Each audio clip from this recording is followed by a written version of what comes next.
సాయంకాల సమయములో సంధ్యాదీపారాధనలో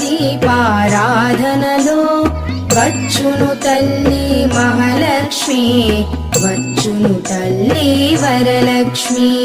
కాళ్లకు గజ్జెలు కట్టింది, మెడలో హారము వేసింది, పిలచిన వెంటనే పలికింది, అడిగినదంతా ఇచ్చింది. సాయంకాల సమయములో సంధ్యాదీపారాధనలో వచ్చును తల్లి మహాలక్ష్మి, వచ్చును తల్లి వరలక్ష్మి.